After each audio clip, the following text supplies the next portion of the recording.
What's up, y'all? I know it's been a long time. As y'all can hear, my voice been raspy. I actually have not had a voice for like a week or two. And you know why? It's because God needed me to shut up so I could listen. Sometimes we need to shut up so we can listen.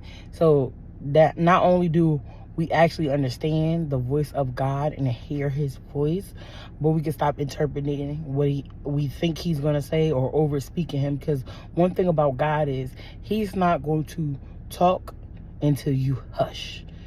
So a few days ago, I got a vision, a dream, and basically, I was in this place. It was a health place. It was a doctor's office. It was a gym, all of that stuff. And this lady had the best customer service. She was sitting at the front desk, and she was like, "For me and my house, you know, we praise and we worship the one true living God, only Jesus Christ in this house."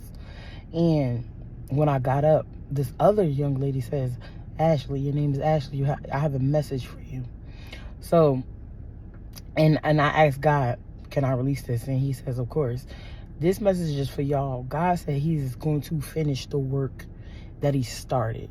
Do not give up." And then God always confirms. So, of course, I got a vision, then I got a word. And then, you know, of course, I heard it spiritually. But not only that, God showed me why this morning in a vision. And a lot of us have been obedient to a certain standard, which means it's not the best obedience, yes, but what happens is we sought the face of God, we called on God, we invited God, we tried to build a relationship with God, no matter if we was as consistent as we wanted to be.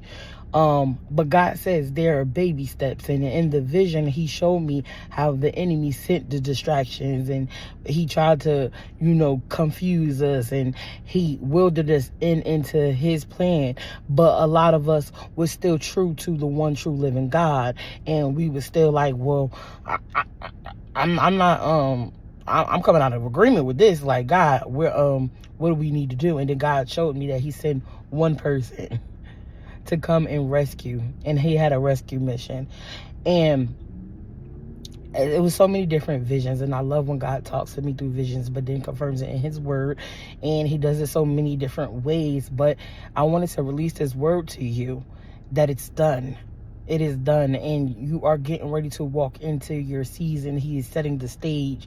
Everything that you've been praying for, everything that you've been looking for, you are going to get it in an abundant amount. But you have to continue to live a holy life. You have to continue, because the one thing that the enemy is begging on is for you to open up one door, one window, one portal, whatever. So you got to be careful. You got to invite the Holy Spirit into, God, should I be able to watch this? Should I be able to listen to this? Who should I be talking to? Can I go out with them? Should I be eating this? Should I be drinking this? What should I do? And pray over everything. You need to fast. You need to be in your word to know God. You need to shut up, okay? Because God had me shutting up for like this the third week. I'm like, God, you're like, I need you to listen. And you know you talk too much. So in this season that you're getting ready to walk into, that it is done. It is now. It's because you've been fighting the good fight. You've been seeking God's face, and no, you're not perfect. No, you know, you wish you could have been more obedient. You wish you could have, you know, been more disciplined and more consistent. But God says he can work with it if you allow him to, and stop looking at it from what you wanted to see and what you wanted to be in your vision. Ask him about his, and he'll show you. So y'all have a good day, a blessed day, and I love you, and continue to be in your word and live that holy life. Love you guys. See y'all in the next one.